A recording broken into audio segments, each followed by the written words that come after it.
vamos abrir a nossa Bíblia na carta de Paulo aos Gálatas. Carta de Paulo aos Gálatas, capítulo 6, último capítulo. Ainda não é a última mensagem da nossa série, mas já estamos caminhando para o final. Temos essa e mais uma ou duas mensagens para concluirmos o estudo dessa carta. Gálatas, capítulo 6, vamos ler os versos 1 ao verso 5. Gálatas 6, do 1 ao 5.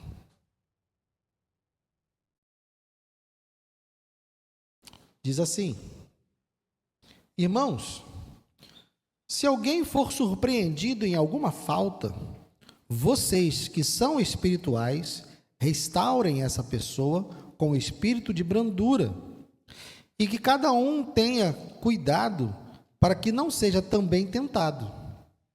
Levem as cargas uns dos outros, e assim estarão cumprindo a lei de Cristo, porque se alguém julga ser alguma coisa não sendo nada, engana a si mesmo.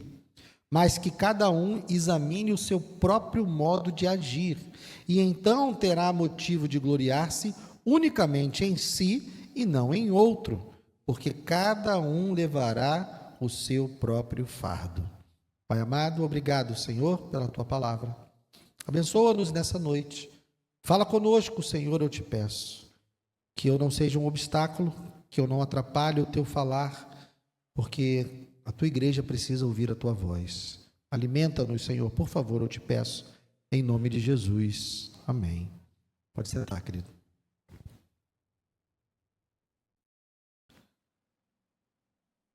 Para quem não sabe, eu fui militar e de vez em quando eu trago isso como alguma ilustração.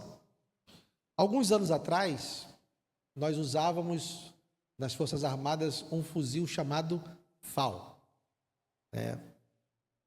fuzil automático leve. Não era leve, não era pesado. E esse fuzil ele tinha um calibre da munição. O calibre da munição era 7,62. Isso é uma medida. Ele tinha uma medida 7,62. Depois de algum tempo, alguns anos, as Forças Armadas, a nossa Força Armada usava esse tipo de arma porque era algo comum no mundo. Com o tempo, esse calibre foi sendo mudado e eles reduziram o calibre da munição do fuzil para 5,56. E eu era jovem ainda nas Forças Armadas quando fizeram essa mudança, e eu fiquei curioso. Eu falei, por que mudaram o calibre do fuzil? E aí um artilheiro me explicou. O 7,62, o fuzil 7,62, se você tomasse um tiro no ombro, ele arrancava o seu braço. Se você tomasse um tiro no fígado, ele explodia o seu fígado. A chance de letalidade com o calibre 7,62 era quase de 100%. A chance de você tomar um tiro de fuzil 7,62 e sobreviver era muito pequena. Então, segundo esse artilheiro, eu acreditei nele, tem mais militares aqui, se eu estiver errado, depois eles me corrigem. Segundo esse artilheiro, ele disse que os calibres foram diminuídos ao longo de todo o mundo. Por quê? Porque a intenção do tiro na guerra não é matar. A intenção do tiro na guerra é ferir. Porque quando você fere um soldado, você tira pelo menos 2 de combate.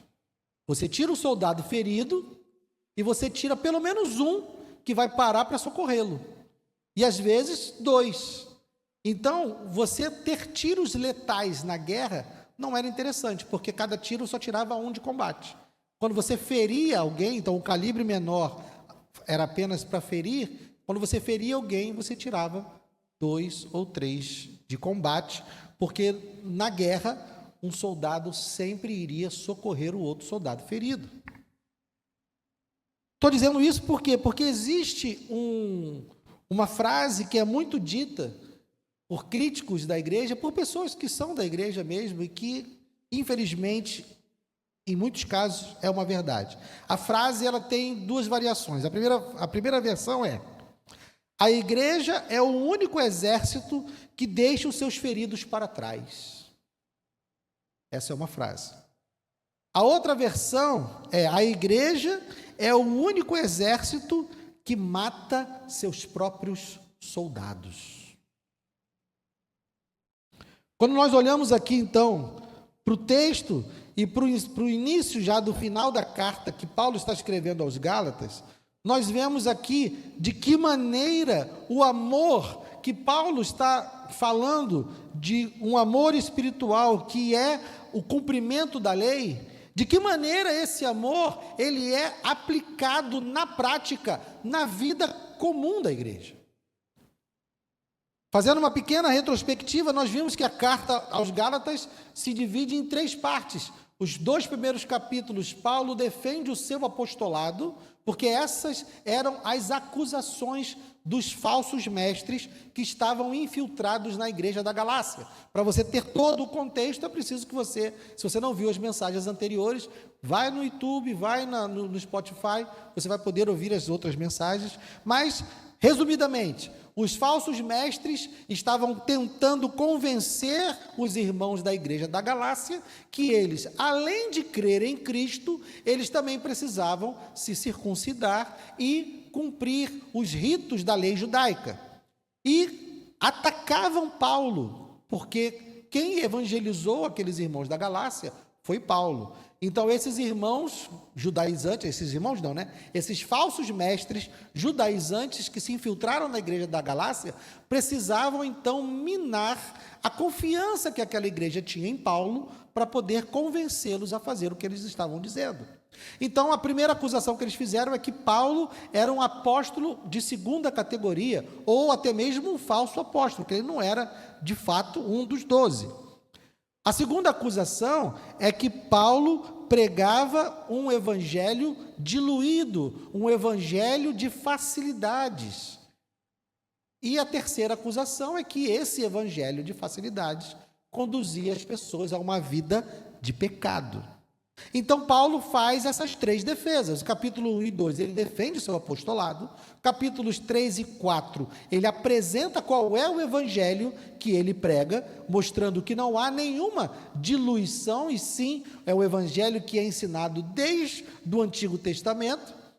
E, por fim, os capítulos 5 e 6, ele demonstra de que maneira deve viver aquele que foi alcançado pelo evangelho, mostrando que aquele que foi alcançado pelo evangelho, embora não dependa da obediência da lei para ser salvo, Paulo vai dizer que todo aquele que foi salvo vive no Espírito, e por viver no Espírito não cede aos desejos da carne e vive uma vida de obediência a Deus, porque ama o seu próximo, e ao amar o seu próximo, ele está cumprindo toda a lei.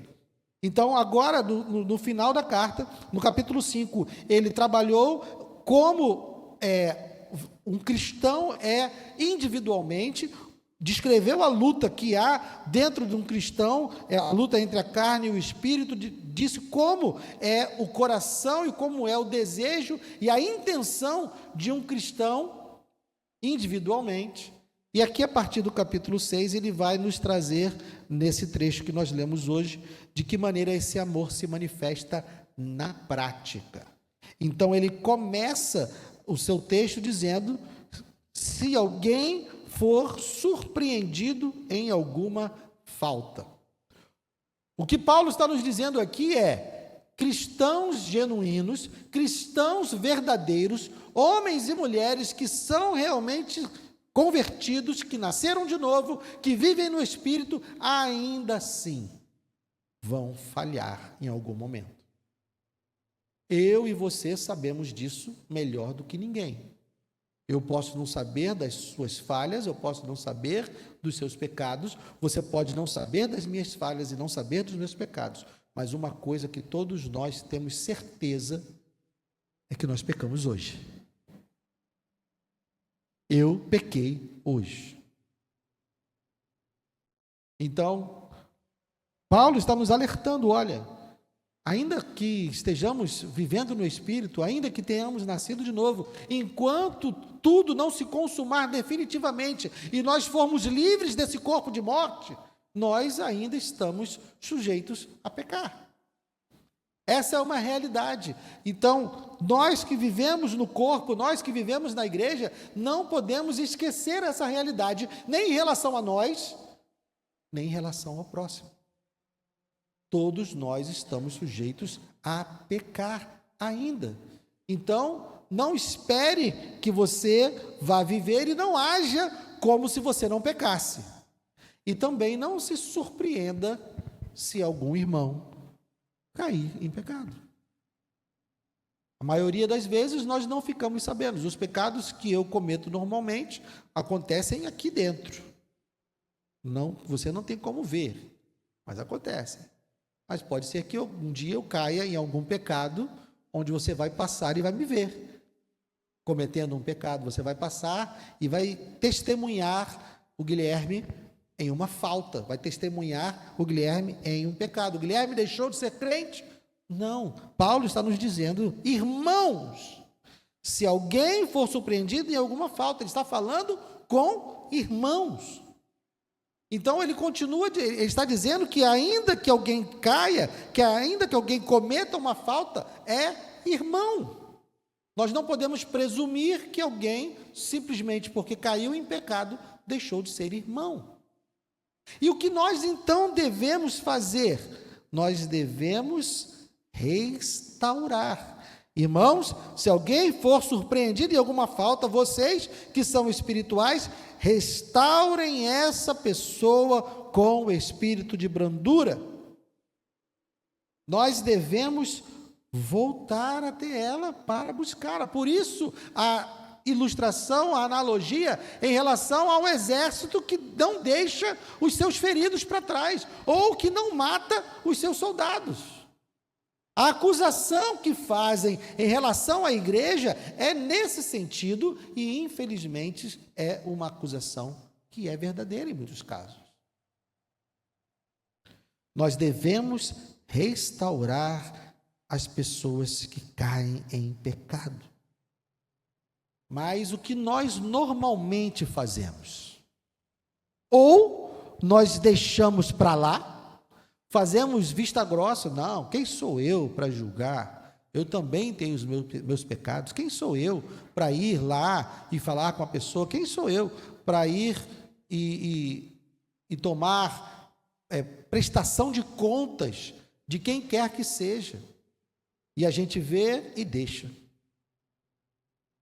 No fundo dessa atitude, no fundo dessa ação de fazer vista grossa para o pecado do próximo, sabe o que tem no fundo disso? No fundo disso tem a ideia de que eu não vou me meter na vida dele porque eu não quero que ninguém se meta na minha.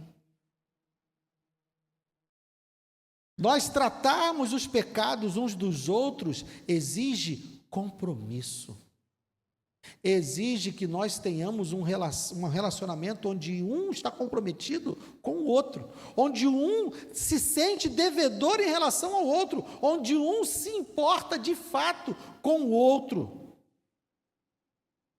Então, quando nós vemos um irmão em pecado e simplesmente ignoramos, nós estamos demonstrando uma falta de compromisso.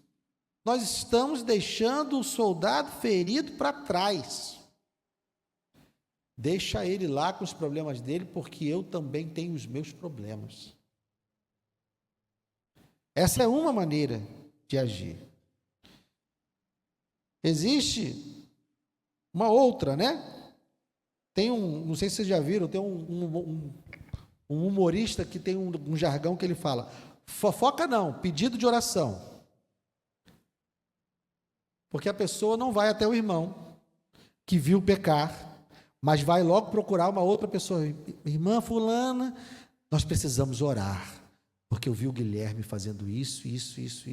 Vamos orar pelo Guilherme. Não é fofoca, é pedido de oração, né? Ninguém veio falar comigo, ninguém veio me interpelar, ninguém veio dizer para mim que eu estava fazendo algo errado, ninguém veio me corrigir, mas daqui a pouco está a igreja toda orando por mim, e eu não estou sabendo de nada, é só aquele...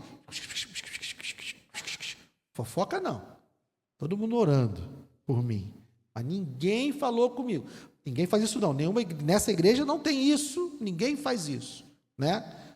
Essa é a segunda maneira que a igreja normalmente age. E por fim, tem aqueles que vão lá e matam o soldado, né? Decretam logo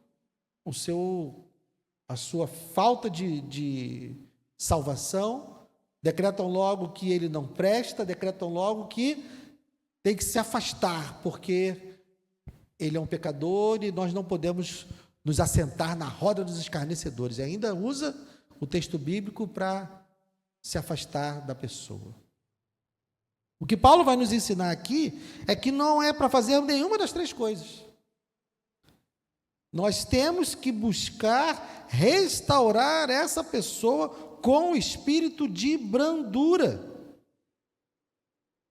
Mas antes, tem uma questão aqui que está entre vírgulas, né? Vocês, quem é que vai restaurar? Quem é que vai buscar restaurar essa pessoa? Vocês que são espirituais. E aí você vai falar assim, agora você vai encontrar, me livrei, Guilherme, por quê? Ele está falando de alguém, de um supercrente aí, né? Ele está falando de alguém, eu não sou tão espiritual assim, não sou eu que tenho que ir lá falar com ele. Quando Paulo está falando aqui, vocês que são espirituais, ele está falando de quem?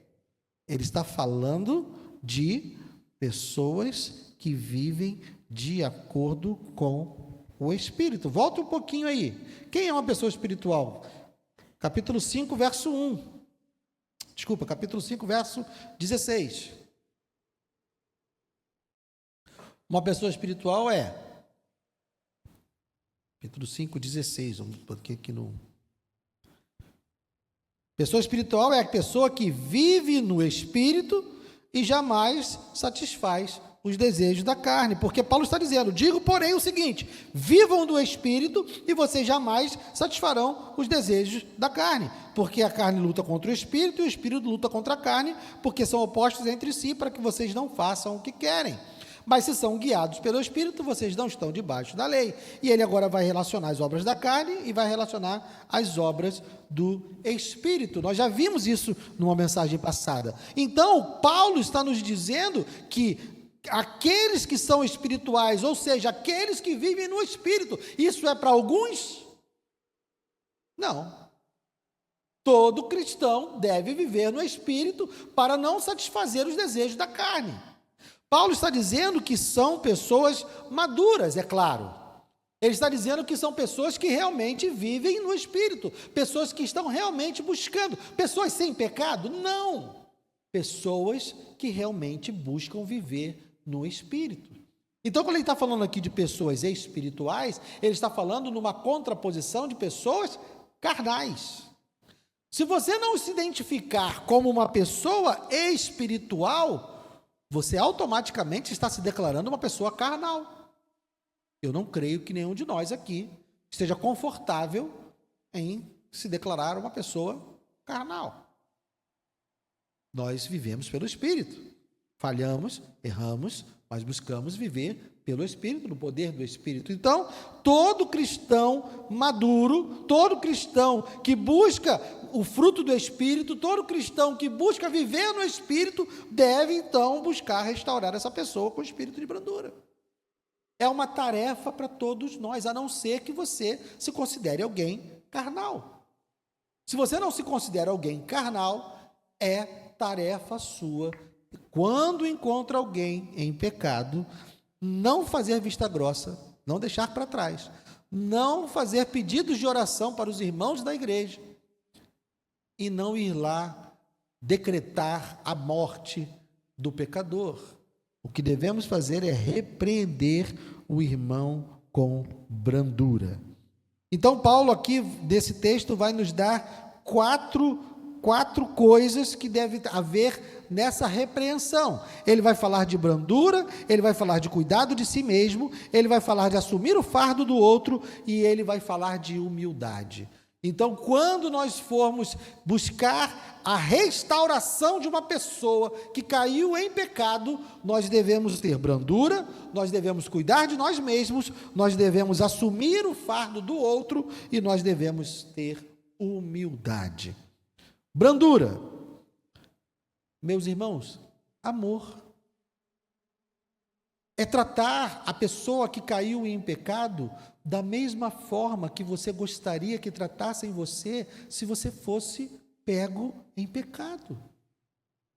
É se colocar no lugar do outro e não matar o soldado ferido. Deixe marcado aí Gálatas e vamos lá em Provérbios capítulo 15. Provérbios capítulo 15.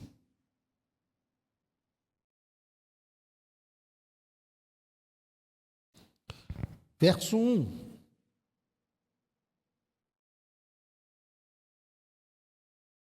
Vamos ler juntos? 1, 2 e... A resposta branda desvia o furor, mas a palavra dura suscita a ira. A intenção quando nós vamos abordar alguém para restaurá-lo é fazê-lo ficar irado? Não. Então nós precisamos nos aproximar de quem caiu em pecado de uma forma que ela entenda, que ela veja, que esteja perceptível nas nossas ações e nas nossas palavras, que nós estamos lá por amor. Nós não estamos lá com a intenção de acusação, nós não estamos lá para tripudiar a respeito daquilo que ele está passando, nós estamos lá porque amamos aquela pessoa, queremos que ela volte, que ela se arrependa e esteja no nosso convívio, nós amamos. Nós não queremos que ela se aparte de nós, nós não queremos que ela se aparte de Cristo. Então a nossa atitude é brandura, amor. Não adianta a gente chegar cheio de críticas, cheio de acusações, cheio de apontamentos, porque isso vai simplesmente endurecer o coração dessa pessoa. Porque, meus irmãos, normalmente quem peca sabe que pecou. Normalmente. A gente precisa chegar e ter sabedoria para poder apontar. E mais importante, tem que estar visível, nítido, que nós estamos fazendo isso porque nos preocupamos com ela. Nós não estamos buscando nos colocar acima dela, nós não estamos buscando diminuí-la ou ofendê-la. Nós estamos genuinamente preocupados com ela. Não é difícil nós imaginarmos isso. Porque normalmente, quando fazemos isso com pessoas que realmente amamos, nós fazemos assim. Se for seu irmão, se for seu filho, se for seu pai, você vai ter uma abordagem. Com o irmão da igreja é a mesma coisa. Tem que ser com o mesmo amor, com o mesmo cuidado, com a mesma longanimidade. Chegarmos e dizermos, meu irmão, estou preocupado com você. Meu irmão, eu quero te ajudar. Brandura. Paulo nos diz, precisamos restaurar a pessoa com espírito de brandura. Só que ele dá uma advertência aqui depois. E que cada um tenha cuidado para que não seja também tentado. Então, quando nós estamos indo em amor, na direção de uma pessoa que foi flagrada em pecado, quando estamos indo amando com o coração, realmente com a intenção de restaurá-lo, nós precisamos ter o cuidado de lembrar que nós somos feitos do mesmo barro que aquela pessoa. Nós não devemos nos aproximar como se fôssemos alguém que não faria algo semelhante, porque nós somos capazes de fazer coisas semelhantes, mesmo que nós não venhamos a cair no mesmo pecado que ele, nós podemos cair da mesma maneira, com a mesma intensidade, num pecado diferente, porque as pessoas têm fraquezas e inclinações diferentes, embora todos tenhamos inclinações pecaminosas, todos tenhamos inclinações para fazer o que é mal, nem sempre o que é um desafio para um é desafio para outros. Alguns têm desafios de uma forma, outros têm desafios de outra. Então, se você vai repreender um irmão que caiu numa falha que para você não é um problema, você não é tentado nessa área, você não tem desafios nessa área, lembre-se quando você for falar com essa pessoa que, embora você não tenha desafios na mesma área que ela caiu, você tem os seus próprios desafios. Então, cuide-se, porque você também pode ser tentado a se achar melhor, a se achar superior. Tenha cuidado de si mesmo, para que não seja tentado. A terceira coisa que Paulo vai dizer, e aqui ele inicia uma nova frase, né? Levem as cargas uns dos outros, assim estarão cumprindo a lei de Cristo. Alguns autores vão defender que Paulo já mudou de assunto aqui. Outros vão dizer que não, que Paulo ainda está falando do mesmo assunto. Mas, meus irmãos, não é tão importante sabermos se ele ainda está no mesmo assunto ou não, porque ele está nos dizendo para levarmos as cargas uns dos outros. Se você pensar, não, Guilherme, eu concordo que Paulo ainda está falando do mesmo assunto, ele ainda está falando de pessoas que devem ser restauradas, ele ainda está dizendo de que maneira nós devemos restaurar as pessoas. Então, levar o fardo, assumir o fardo, carregar as cargas do outro, é ajudá-lo a lidar com as consequências do seu pecado. Pecados trazem consequências.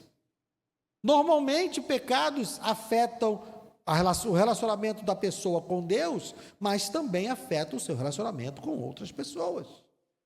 Então, uma pessoa que é pega em pecado, uma pessoa que é flagrada, surpreendida em alguma falta, como está dizendo aqui Paulo, ela vai também ter que colher as consequências da sua atitude. E nós, como aqueles que buscamos restaurar essa pessoa, nós vamos estar com ela, ajudando ela a carregar os seus fardos.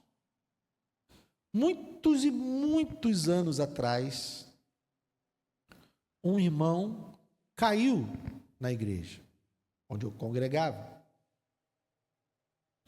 E ele ficou muitíssimo envergonhado e não queria mais ir à igreja. E na época, com a graça de Deus, eu chamei ele e falei: meu irmão, você vai para a igreja comigo e vai sentar comigo do meu lado. E eu estarei com você lá. E ninguém vai te maltratar ou te destratar. Eu assumi o fardo do meu irmão. Houve pessoas que depois me interrogaram: poxa, Guilherme, você ainda anda com fulano? Você ainda frequenta? E ele ainda frequenta a sua casa? Eu falei: sim. Porque quem mais? Era o que eu queria que fizessem por mim. Então, nós devemos ajudar esse irmão, essa irmã, a passar pelas consequências do pecado. E às vezes nós, irmãos, somos muito cruéis. Nós somos o exército que mata os seus próprios soldados. Com a graça de Deus, esse homem está vivo, é crente, tem uma família linda, está na presença do Senhor até hoje. Graças a Deus. Esse soldado não morreu. Agora, se você entende que não é, que Paulo não está falando ainda da mesma coisa, mas, Guilherme, para mim ele mudou de assunto. Tudo bem.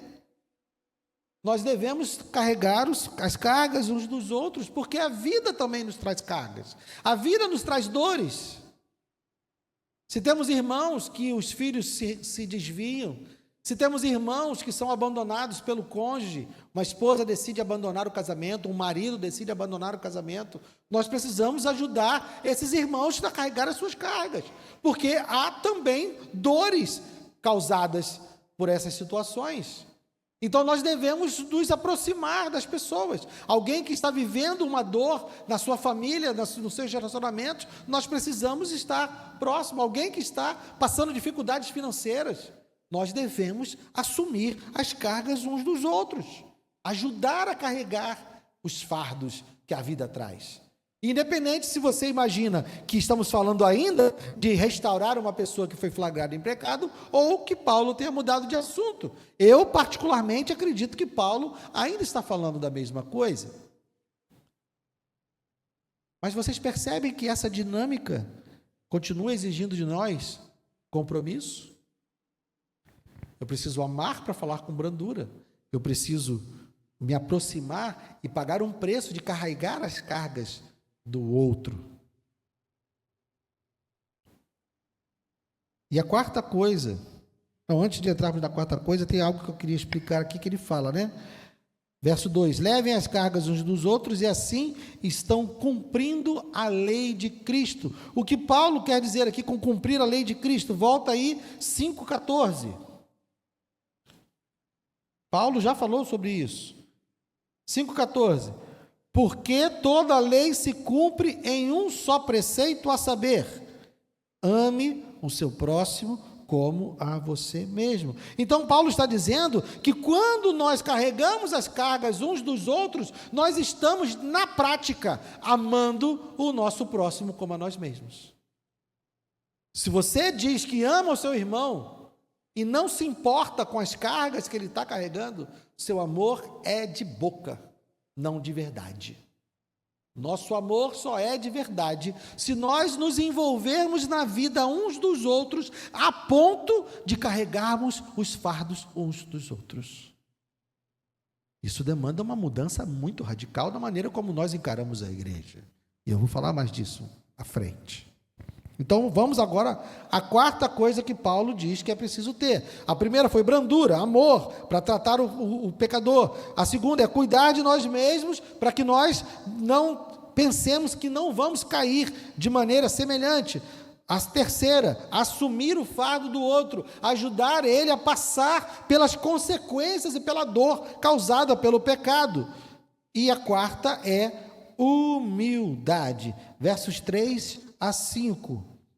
Porque se alguém se julga ser alguma coisa, se alguém julga ser alguma coisa, não sendo nada, engana a si mesmo. Mas que cada um examine o seu próprio modo de agir, então terá motivo de gloriar-se unicamente em si e não em outro, porque cada um levará o seu próprio fardo. Irmãos, quando nós quisermos fazer qualquer tipo de comparação de comportamento, nunca é comparando o nosso comportamento com o comportamento de um irmão. Nunca é. A base de comparação que nós devemos ter para o nosso modo de vida, para o nosso modo de agir, como Paulo diz aqui, é Cristo. Eu devo comparar a maneira como eu estou vivendo, eu devo comparar o meu modo de agir com o modo de agir de Cristo. Eu não devo comparar a minha vida com a vida dos irmãos, principalmente daqueles que estão em pecado. Principalmente daqueles que assumidamente caíram. Porque aí fica fácil, a gente começa a se achar alguém, né? Começa a se achar alguma coisa. Porque eu estou numa base de comparação. Vou fazer a oração do fariseu, né? Pelo menos eu não sou igual aquele publicano. Ele começa a oração dele lá em Lucas, né? Dizendo, Senhor, que bom que eu não sou como os outros homens, que não sou como aquele publicano. Nós não podemos ter como base de comparação a ninguém a não ser Cristo. Porque se nós tivermos Cristo como base de comparação para o nosso modo de agir, aí nós estaremos nos colocando no lugar certo e nos lembrando que nós somos miseráveis pecadores. Paulo está advertindo de que nós não devemos nos comparar com ele. Por quê? Porque cada um vai dar conta de si mesmo. Parece que tem uma contradição aqui, né? Ele diz no verso 5, porque cada um levará o seu próprio fardo. Ué, Guilherme, mas ele não estava dizendo no verso 2, para cada um levar as cargas uns dos outros? Mudou o contexto aqui, no sentido de que Paulo está dizendo, olha, a vida cristã, cada um vai dar conta de si mesmo diante de Deus. Eu preciso ajudar os meus irmãos a carregar os seus fardos das consequências dos seus pecados. Mas diante de Deus, eu vou responder Pelas minhas ações. Eu não vou responder pelas ações do outro. Já viram? Quem tem mais de um filho, né? E aí você vai repreender um filho porque fez alguma coisa. Aí o filho assim, eu fiz, mas ele fez assim, fez assado. Porque está querendo, eu fiz errado, mas ele fez pior, né? O que Paulo está dizendo é que, olha, verso 4, mas que cada um examine o seu próprio modo de agir e então terá motivo de gloriar-se unicamente em si e não em outro. Eu não posso usar o outro para justificar os meus erros. Eu não posso usar o pecado do outro para justificar os meus pecados. Por quê? Porque cada um levará o seu próprio fardo. É isso que Paulo está querendo dizer. Eu vou dar conta diante de Deus das minhas ações. E eu levar o fardo do outro faz parte das minhas ações. Então eu vou responder diante de Deus se eu restaurei uma pessoa com espírito de brandura, se eu tive cuidado de não ser tentado, se eu levei as cargas uns dos outros, se eu cuidei de mim mesmo para não me achar superior. Eu vou responder diante de Deus por essa conduta. Então, nenhum de nós pode usar o outro como base de comparação para se exaltar, para se gloriar. Ele diz para que cada um examine o seu próprio de agir, e então terá motivo de gloriar-se unicamente em si. É claro que se nós nos compararmos com Cristo, dificilmente alguém vai olhar e vai dizer, poxa, estou mandando bem para caramba. Você pode pensar isso se você se comparar com qualquer outra pessoa. Agora, se nós, de maneira honesta, nos compararmos com Cristo, eu duvido que alguém de nós vai se gloriar e vai falar, estou mandando bem. Não, não tem. Então, meus irmãos, o que Paulo está apresentando aqui é o compromisso de ser membro do corpo. Vocês perceberam que cada uma dessas atitudes que devem ser tomadas quando buscamos restaurar uma pessoa em pecado exigem compromisso, exigem relacionamento, exigem que nós tenhamos na nossa vida, na nossa agenda, no nosso tempo, algo dedicado ao outro. Esse é o amor vivido na prática. Esse é o amor de quem realmente vive o Evangelho em comunidade. Por isso, meus irmãos, é tão difícil ser membro de igreja. É muito fácil sentar no banco de igreja. É muito fácil ir visitando várias igrejas por aí sem compromisso. É muito fácil entrar e sair da igreja sem ter compromisso com ninguém. Porque eu não preciso restaurar um irmão caído. Eu não preciso me envolver com os fardos dos outros. Eu não preciso perder meu tempo carregando as dores do outro. Ser membro de igreja é algo que exige de nós compromisso.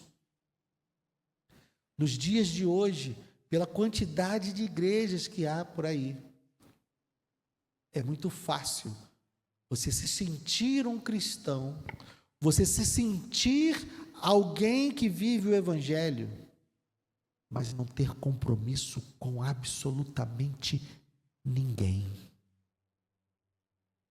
Você assiste pregações por aí, você vê, canta louvores por aí, mas não precisa se preocupar em ser pego em alguma falta ou encontrar alguém em falta e precisar restaurar essa pessoa.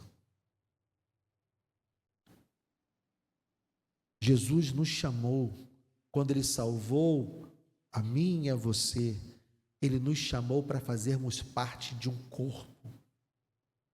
E Paulo vai escrever brilhantemente a respeito disso lá em Corinto, quando ele diz que o dedo precisa do coração, que precisa do nariz, que precisa da orelha.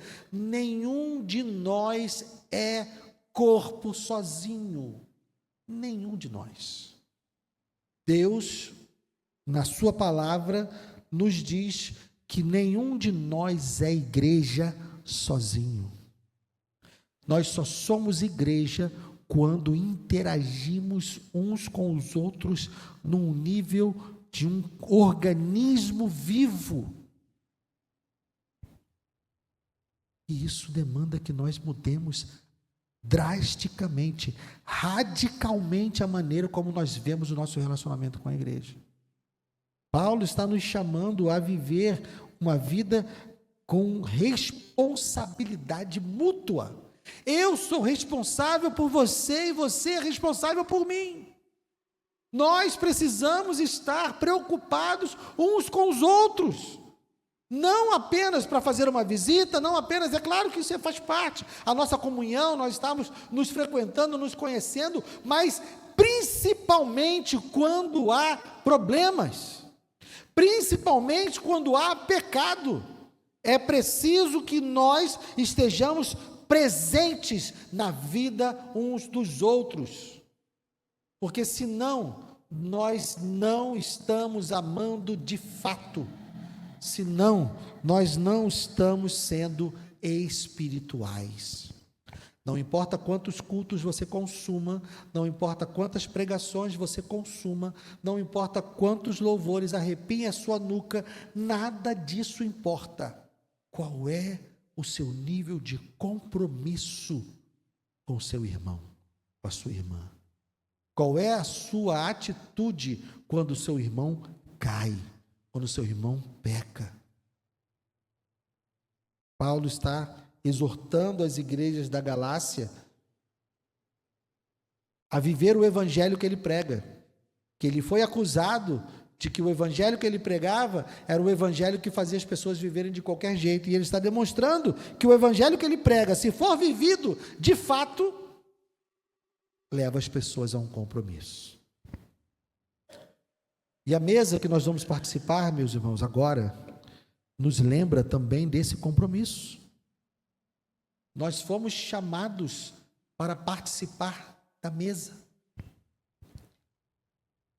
Deus nos convida, por meio da cruz, a estarmos sentados com Ele à mesa.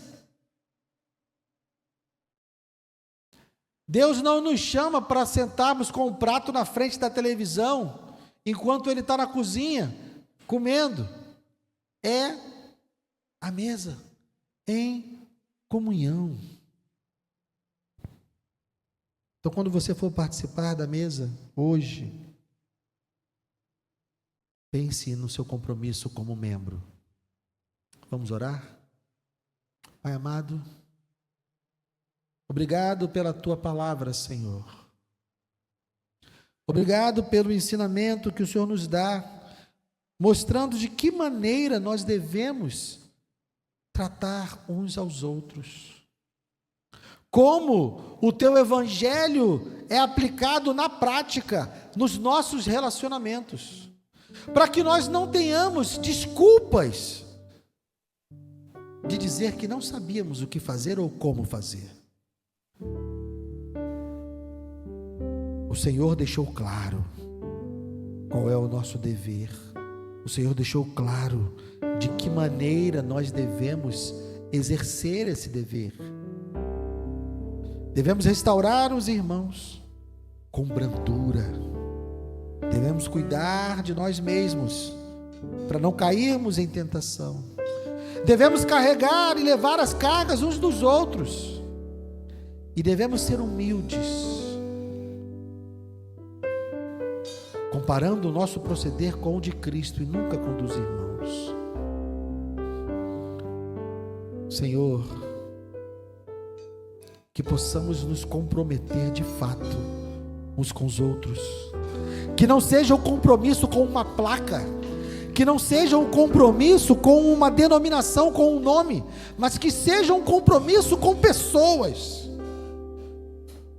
um compromisso com irmãos que sabemos nome e sobrenome, que sabemos endereço, que sabemos as dores, que sabemos as alegrias, que nós possamos nos envolver de tal forma que nós sejamos conhecidos uns dos outros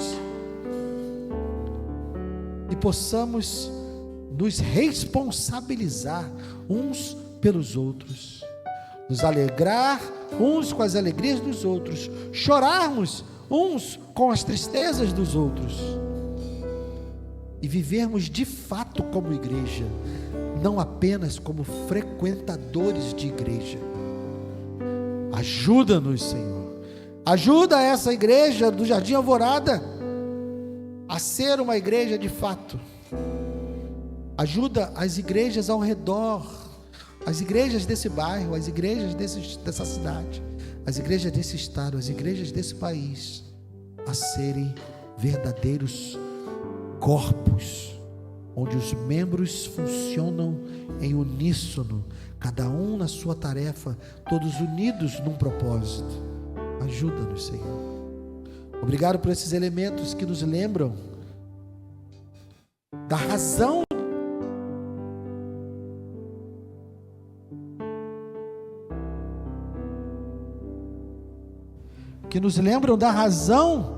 de sermos um corpo, porque fomos comprados por um alto preço, e esse preço nos coloca num corpo. Deus não enviou o seu Filho para salvar cada um individualmente, para que cada um fosse viver a sua vida. O Senhor nos salvou, derramou o seu sangue, entregou o seu corpo, para que nós pudéssemos viver juntos, em comunhão, da mesma forma que o Pai, o Filho e o Espírito Santo são um, que nós também fôssemos um com Ele e uns com os outros. Obrigado, Senhor, por esses elementos que nos lembram disso. Te agradecemos em nome de Jesus. Amém. Podem servir, queridos.